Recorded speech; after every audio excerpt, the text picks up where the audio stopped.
A big Friday welcome into lcpioneers.com live, presented by PioStream, as we end our week with another conversation with student athletes, coaches, alumni, and members from the Lewis and Clark College community at large, as we do Tuesday through Friday, 11:30 a.m. Pacific Time on Facebook Live, and all of our shows archived to watch on demand at youtube.com/lcpios. Hi everyone, I'm Ryan Goff. I am the play-by-play voice and Director of Athletic Communications for Lewis and Clark. We are the Pioneers out of Portland, Oregon, and certainly appreciate being with us 4 days a week to talk about these stories, have conversations, and keep everyone kind of connected during the course of a continuing pandemic that right now is in our country. Certainly wildfires throughout the Pacific Northwest have taken a toll. Air quality index has been poor in a lot of parts of Western Oregon, if not all of Western Oregon. And so that's a topic of conversation we'll have today with our guest, Pioneers baseball assistant coach Eric Del Prado, just because student athletes are back. Fall 2020 on the heels of the canceled spring season last March.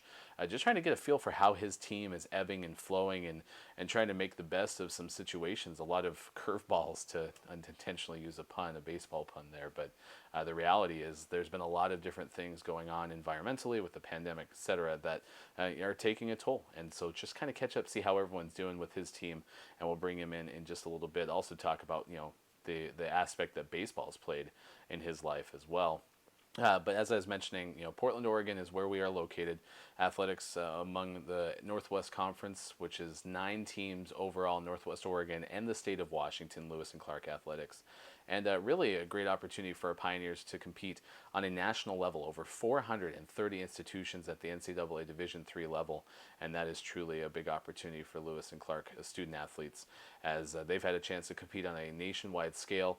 Lewis and Clark sports a very robust overseas study program too, so a chance for our student athletes and students alike to go all over the globe and have a chance at experiential liberal arts education. It's truly one of Lewis and Clark's biggest strengths, in addition to connecting students and student athletes to careers from their degrees. So we'll talk more about those things in just a few moments. I do want to invite you to get in touch with the show. You can do so on our Facebook Live comments below, or email us anytime. sports@lclark.edu is one of the best ways to bring something to our attention, whether it's with lcpioneers.com live or anything else. You can also find us on social media, Twitter and Instagram. We are LC Pioneers on both. lcpioneers.com is our website, and that is where we're keeping you in the loop about the latest things happening with Lewis and Clark Athletics. And we do link to recent shows on our front page as well. You're seeing some of those there with Lindsey Ehrman and Brian Smith joining us earlier in the week. Kayla Piper as well, our guest to start off the week. And we have a YouTube playlist created for all of those at our YouTube page, youtube.com/lcpios. So be sure to bookmark that, subscribe, so you have the opportunity. We're planning on some additional YouTube content throughout the course of fall and over the winter break as well. We also are featuring different student athletes on our front page of lcpioneers.com as part of our Pioneers of the Week. Usually those stemmed around great performances in competition, but we're taking the opportunity to kind of highlight some of the different things that our student athletes are doing with fall 2020 as well. So as I mentioned, if you'd like to get involved with the show, you can on our Facebook Live comments. And with that said, let's bring in our guest for today, third year entering with assistant coaching for Lewis and Clark baseball, Eric Del Prado on the program, lcpioneers.com live. Eric, appreciate the time to give us a moment today on this Friday, and excited to talk baseball with you. It's a great sport. Right now the excitement's brewing as they've kind of announced how everything's going to work with Major League Baseball playoffs. But let's start with that topic of your student athletes and your coaching staff. You're ebbing and flowing. Air quality has been tough in the Pacific Northwest. The pandemic is still going on. Just how's everyone doing with the baseball program? How are you holding up? Yeah, thanks for having me on, Ryan. I'm definitely looking forward to it. And I think you said it well. There are definitely lots of ebbs and flows that have happened in the, past 6 months now. With our season being canceled, and then obviously, coming back on campus in the fall. But I think, one of the pillars of our program is to control the controllables, and that's kind of really what we're focusing on right now. Obviously with, fall practice getting ready to kick up, there's another, curveball, as you will, thrown in our way with the air quality and that type of things. But I think the guys are doing well. We're doing our best, to stay in touch with them and making sure they're doing all right. And I think for the most part, all the guys are just happy to be back and, looking forward to get after it again. Well, and you bring up an interesting thing, fall ball, right? I've always been impressed by how Matt Kozdurka, the head coach of Pioneers Baseball, runs the fall ball program. And I think of all the non-traditional seasons, for some reason, fall ball for both softball and baseball has always struck me as something that seems to be really crucial to your development. Talk about what fall ball is like for Lewis and Clark and what some of the points of emphasis are that you try to get out of a normal fall ball season. Yeah, no, I definitely would agree. I think fall ball is huge for baseball and softball as well, just because of the amount of reps you need in order to improve at the game. So in a normal year, I think we focus a lot on I'd say the individual development during the fall season. We'll have our 2 practices a week, and those will be kind of more focused on individual development and kind of breaking it down for what the player needs individually, and then we have scrimmages on the weekends where they're kind of put into 2 different teams, the orange and the black team, and they compete all fall long to see, and the winning team ends up winning what we call our fall World Series, the Civil War.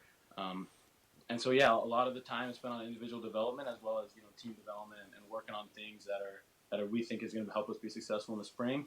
And then once fall is done, it's we need to put a good plan in place for our guys, and so that way they're able to continue development once the fall season is over and carry on into the spring. Now, as I mentioned, you're entering your 3rd year with the assistant coach role, and Matt Kozdurka has been with this program now, really developing his team. And I feel like we started to see some big dividends last spring before the pandemic ended the season. I say that. What are your thoughts on how the spring 2020 season was going for your team? No, I would definitely agree. I think if you look at, obviously, the overall record still wasn't necessarily where we want it to be, but compared to years past, I think it was definitely an improvement. And I think, the guys they really work hard, I would say, and they really care about each other, which are 2 huge things when you talk about team development. And I would agree. I think, the guys were taking some big steps. It was obviously, a bummer that the season got canceled, but it is what it is. And I think it kind of, makes our guys even hungrier for the next upcoming season. And it's fun looking forward to it too as well, because last year there was only 4 seniors, and while those guys contributed a lot on and off the field, it's fun to have a big group coming back from a group that was already making improvements. Eric Del Prado, our guest on lcpioneers.com live, Lewis and Clark baseball assistant coach. And I mentioned Coach Kozdurka, who's the head coach of the program. You have a really impressive coaching staff assembled. Describe what it's like to get an opportunity to work with the entire staff and some of the things that you enjoy the most. No, definitely. I think it is definitely a very impressive staff, and I feel pretty lucky that me being the young guy on staff, I get to learn a ton from all these guys because they all have so much experience. But definitely, so I played for Coach Kozdurka when he was an assistant. I learned a ton from him, and I knew how much he cared about his players, how much he cared about development then, and continue to learn from it has been awesome as well as a head coach. He has a ton of head coaching experience when he was at Wilsonville High, and then also 4 years as an assistant coach in college. So there's a ton to learn from him, as well as his playing career, playing professional baseball. And then pitching coach, Coach Turpin. This will be his 2nd year with us, and another guy that just has a wealth of experience. Obviously, he won 2 national championships at Oregon State, which is pretty cool to say. Not many people can say to do that. And then he played 9 years of professional baseball. So he has a ton of experience from his own playing career, and then as well as his coaching career too. He's great. He works great with the pitchers, and it's great to kind of just pick his brain and see how he's working with the guys and see what I can learn from that. And then also Coach Topam, who works for the catchers. He also played professional baseball. He has a wealth of experience in a lot of different fields. And he's great with the mental aspect, the side of things, as well as the development side of things. And the same thing, great to learn from him, see how he's talking to the guys, and see how I can learn from that. And then lastly, Coach Allen, who played at Lewis and Clark. He's been coaching for a long time as well, and just another guy that I can always bounce ideas off of, whether it be straight up asking them what they think about this thing, or just hearing them talk amongst themselves and how they work with the players. It's been great to learn from those guys who obviously have a ton of experience and do a really good job. Well, and you mentioned that you're the young guy on staff and all of this experience around you. I'm curious, have you found a niche? What are some of the things now as you enter your 3rd season that you've seen that you really enjoy about coaching? Some of the things that you're best at when it comes to coaching? Yeah, definitely. I think I get to work with the hitters as well as help out with the infielders and first base, mainly first baseman. So I guess that would be kind of my my niche that I've really enjoyed. I just really enjoy diving deep into the hitting side of things, whether that be swing mechanics or approach stuff, and trying to find patterns and what the other pitchers are doing to us to try and exploit that, or breaking down video with the guys, which is something that I really love to do, and kind of doing all those things, as well as just continuing to try and learn as much as I can about the rest of the game. Just, I don't know, I think it's, obviously I love baseball. I think it's fascinating, and I just think there's so much to learn in general that I almost feel like sometimes, there's too much information. I really got to simplify it down to say like what's important and what can I really use. But it's been great to try and learn as much as I can about all things. Now, I mentioned at the top that one of my favorite things about a Lewis and Clark education is tying in the degree to a career and making sure that there's those connections. I think Lewis and Clark is one of the best institutions in the Northwest Conference at connecting degree to career through connections. And one thing I saw yesterday, might have even actually been this morning on the Lewis and Clark baseball feed, which you can follow them on social media, LC Pios BB, is this Pios in the pros. Describe what you're trying to do with that program and how you see it benefiting your student athletes. That's all Coach Kozdurka's idea and planning, so all the credit goes to him. But it's essentially what Coach Koz is trying to do is connect with LC baseball alums, and see what they're doing in the real world, and hopefully once a month highlight one of them. Obviously, we highlighted Tony Fowler last year, who was a football and baseball player at Lewis and Clark, and then have them hop on with a Zoom that was open to our guys as well as other students, and have Coach Koz ask him a couple questions that he thinks is valuable and would be valuable to hear as a student, and then as well as open up the floor to the students and the student athletes that are on the call to ask him any questions they may have, and mainly use it as a way to learn, but also as a potential networking tool. With a lot of people wanting to get into the per se marketing field, like Tony was in yesterday, just trying to connect our guys as much as possible. Yeah, and that's one of the things I've noticed at Lewis and Clark, being in Portland, so close to downtown Portland. There's an opportunity for people to stay in touch with the programs.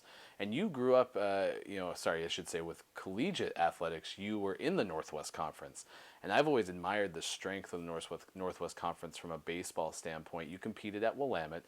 What was it that brought you up to the Pacific Northwest and competing within the conference? What are some of the things you think are strong about the Northwest Conference? Yeah, in terms of what brought me up here, Ryan, it's not a very climactic answer, but it was kind of really one of my only options to play college baseball, and I knew that's something that I wanted to do. And then when I visited the Northwest, I loved it, and I'm very glad I made that decision to go to Willamette, because obviously it's kind of what ended me up here. But yeah, I think the Northwest Conference is a very strong baseball conference. I think the West region as a whole, which is obviously what we compete in on a broader scale, is the best region for baseball. In Division III, and I think if you look at the last 4 national champions have come from the West region, it shows the strength of the region. And on top of that, I think the Northwest Conference is a great conference, kind of like you touched on. Even from me talking with guys that have been around it a lot longer than I have, they talk about the parity of the conference, and I think if you go back and look at the box scores, from last weekend and seasons past, it's really starting to prove true that anyone can beat anyone on any given weekend. And so, while that hurts maybe on the national scene, a team's not running away with the conference. It's great for the conference because everyone is in it, and I think if you look at 2019, there was like 3 or 4 teams tied for 4th place to get into the conference tournament. So it kind of shows you the strength of the conference, and it's more than just a couple top teams. The whole conference is really strong, and there's a lot of good baseball being played. Eric Del Prado, our guest on lcpioneers.com live. We're on Tuesday through Friday, 11:30 a.m. Pacific time on Facebook Live, and you can watch all of our past shows, including this one, on demand at youtube.com/lcpios. Eric's entering his 3rd season as the assistant coach for Lewis and Clark baseball. And with that said, baseball, a big part of your life, and I'm curious, just how did that become such a big piece? What were some of the things that you remember most about baseball growing up? Definitely, I think I got pretty lucky with my upbringing. So growing up, my dad has worked in sports his whole professional life, and then pretty much my whole life he's worked in baseball. When I was growing up, he worked for the Dodgers on the business side of things, and now he works for the Padres on the business side of things. So it's just been great. I like to say, Dodger Stadium was kind of my playground growing up. I got to go to a ton of games and run around and do all those things. And I think throughout it all, obviously, it's been a great bonding experience for our whole family to kind of really connect over a sport. But I think for me, professionally and now it's been great that I've had all that, all those reference points that I've watched a ton of things, and I think it's, you can really learn a lot by watching the best in the world do things, and I think, that's something that's been super beneficial to me, as I've had, I've been super lucky to watch a ton of, the best in the world do things, and I've had a kind of up close seat to do it all, so it's been awesome for that aspect of my life. And then, like I said, it's pretty cool when I get to go home that, our family outings are to a baseball game, which is obviously something I love to do. All right, well then I got to ask you this because I have always wondered this for kids of professional athletes, but hadn't thought, a kid who grew up with a father who's in the business. When switch from the Dodgers to the Padres, are you getting rid of all the Dodger blue stuff and immediately shifting over? I mean, how does that work? Do you have it in a closet somewhere? Yeah, it took me a little bit, but I've completely got rid of the Dodger blue, um, and it's all a Padre brown and yellow now. Definitely, like I said, growing up, all my favorite players were Dodgers, and there's still some guys like Clayton Kershaw that was my favorite player growing up that is still a Dodger, and it's hard not to root for him. But I love the Padres, but I kind of didn't really have a choice. Initially, it was kind of told that I was a Padres fan now, and obviously, how well they're playing now and the strength of their farm system, I'm really looking forward to seeing what the future holds for them. Yeah, I mean, looking at a playoff berth here pretty soon and hosting the Mariners now with the switch of sites because of the Pacific Northwest. You do have to agree, though, the brown and yellow is pretty solid, right? No, no, I think it's a great uniform combo for sure. Yeah, they made that switch before the season. Let's close on this. This isn't necessarily always the most obvious thing. I didn't know it for a long time with collegiate baseball, but would bat baseball teams compete in the summer and collegiate student athletes have the opportunity to go and play? And one thing I didn't realize until I started working with the Klamath Falls Gems, which was a West Coast League team at the time, I was running a radio station in Southern Oregon, is this is designed to kind of mimic what a minor league system would be like and give them extra reps over the course of the summer. But it's also a great opportunity for coaches, including yourself. Describe how you got involved with summer league baseball last year and what some of the takeaways were for you. Mm-hmm. No, definitely. I echo that whole statement that it's a great opportunity for guys to play in the summer. I've always loved summer college baseball, even from when I was just a kid. It was always something that super fascinated me. I'd read books about the Cape Cod, which is obviously the most prestigious summer league, and it's something I always loved. And I got super lucky when I was in college. I played for those 3 summers, and they were great experiences. I got to play with guys from all different levels of Division 1, 2, 3, NAIA, junior college, and as well as experience some parts of the country that I probably never would have experienced if it wasn't for baseball. So I'm super grateful for that. And then I think it's a great opportunity for our guys, especially speaking at Lewis and Clark, to kind of, like I said, test their skills against some upper level guys and kind of see where they stick and see some things that they can improve on. And then, yeah, from the coaching side of things, last summer I coached in the Cascade Collegiate League for the Salem Salamanders, which was a cool name, I thought. It was a great experience. It was a new league, and I kind of got in touch with the commissioner, and he asked if I was interested in managing a team. And it was a great opportunity for me. I definitely feel like I learned a lot. I think you don't really think about all the things a head coach or manager in baseball, I guess, has to do until you actually have to do it. And it definitely helped me slow the game down, so to speak, and kind of see some things, which was super helpful. And then as well as just keep practicing my craft. And I think the only way to get better at coaching is to keep doing it. So that was a great opportunity for me, as well as fun. The league was made up of a lot of guys that play in the Northwest Conference, so I had some guys on my team from Pacific Lutheran and Pacific and other schools, and it's been great to kind of obviously get to know them as people last summer, and then kind of track their progress and development as players, throughout last season. Yeah, I absolutely agree. Salamanders was a pretty tops name for sure. So that was a cool opportunity. Thanks for sharing that with us. History of baseball. Good luck to the Padres the rest of the way, and we can't wait to see the Pioneers back on the field as soon as possible. Eric Del Prado, assistant coach for baseball at Lewis and Clark. Thanks for joining us on lcpioneers.com live. Thanks for having me, Ryan. Yeah, that's a cool story. I love stories that centralize around how someone was impacted by sports early on. I have long tried to really be in favor, be a consistent voice, and this idea of students, young kids, maybe around the 10-year-old age, getting to games, because there's just something different no matter how interested you were in sports until you go to your first professional or big game where there's thousands of people in the stands. It kind of can hook you, and it reminds me a lot of his experience as a kid growing up in Dodger Stadium and being around the game so much. I mean, he was in the game, And yeah, I went to Mile High Stadium. My grandpa took me for the first time when I was 10 years old, and I remember it like it was yesterday, and I remember the sights and the sounds. And so there's something that's just mesmerizing about having the opportunity to be young and have an opportunity to see professional sports and just big crowd events firsthand that definitely make it different than what you see on TV, especially back when I was a kid. You know, it wasn't HD and all of those things, but even now, I mean, my daughter turns 10 next year, and she's very excited to get her opportunity to go to her first Broncos game. And it might be that thing that just hooks her for life. And Eric shared that story about his dad and, you know, Dodger Stadium as the playground. And now look, you know, collegiate baseball player, now a coach, and then had a summer league head coaching opportunity too.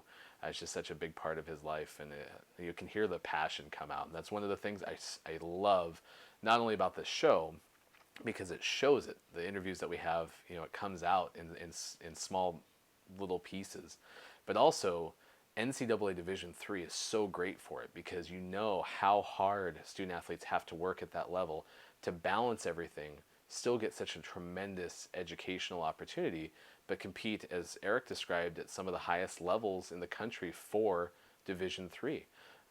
It's truly an awesome thing, and I can't wait till we have competition again. As I mentioned a couple of times over the course of the week, right now the Northwest Conference suspending all fall and early winter competition until at least January 1st, 2021. So we'll keep you updated as things change or as schedules get released for spring competition, etc. You can keep tabs on all of that at lcpioneers.com/COVID or lcpioneers.com at large. We'll continue to keep those things going, and we'll bring it up on the show as well. One thing I'd hope to have prepared, but I don't, so I can't show you, but I will footnote it, is Ramez Adia and Matt Brown were in the finals of Invent Oregon, which is an entrepreneurship-focused competition, and I believe this morning around 9:15 or so, they did their pitch. I had just gotten word of it yesterday, and I planned to have a clip ready for the show. I don't, but I encourage you to follow us on Twitter and Instagram, LC Pioneers, as well as on Facebook, where you see us now. And we'll be sure to share that stuff as it comes along, because Lewis and Clark's Bates Center for Entrepreneurship and Innovation is such a solid place for those interested in entrepreneurship to get a chance. And Invent Oregon, we've had some students really excel in the Invent Oregon competition in years past. So I do want to mention it, even though unfortunately I don't have what I'd hoped to have to show you right now. So again, thanks to you for watching. I'm Ryan Goff. Thanks to Eric Del Prado for joining us. We'll see you again next Wednesday. No show on Tuesday. We'll be back Wednesday live for more lcpioneers.com live, presented by PioStream. And see the guest list sometime over the weekend. We'll post it at lcpioneers.com live. Take care. Have a great weekend. We'll see you again soon. Until then, goodbye. I'm Ann Bentley. I'm an associate professor of chemistry, and in this research group, I supervise the 2 students working in the Rogers program this summer in our lab. The brown bag experience is a good chance for students to get experience presenting their work that they've done in the lab, especially to an audience that's not technical. What's intriguing about the brown bag experience is it incorporates all of the Rogers program. So I'm able to hear people in the psychology department and what research they're doing, but it also gives us the opportunity to share our research with the greater science community at Lewis and Clark. And for incoming students, the summer program is really beneficial for getting opportunity in research. So I've had the opportunity for research in the past, but other students may not have the same opportunities. So it's nice to work in a professional lab setting and potentially have the opportunity to publish a paper, which looks really good moving on into doing professional research out in the field. The students grow a lot during the summer in their ability to learn the techniques and apply the techniques and suggest their own ideas for what could come next and interpret their data. It's just a big, usually if they haven't done research before, they learn a lot in that short period of time.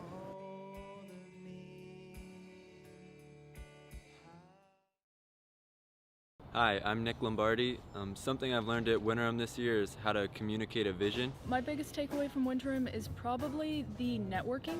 Getting to talk to everybody, connect with people for the future is one of the most valuable things, and I did Winterim last year, came back for more this year. I think a way in which my liberal arts education has really helped me and my group formulate our ideas is that concept of critical thinking and having many different backgrounds, me being an econ major and my 2 group mates being chemistry majors. We really get that well-rounded background, well-rounded ideas. I think overall it's absolutely worth doing. You find yourself not only being more prepared for, say, well, this next semester, on top of being more prepared for life in general.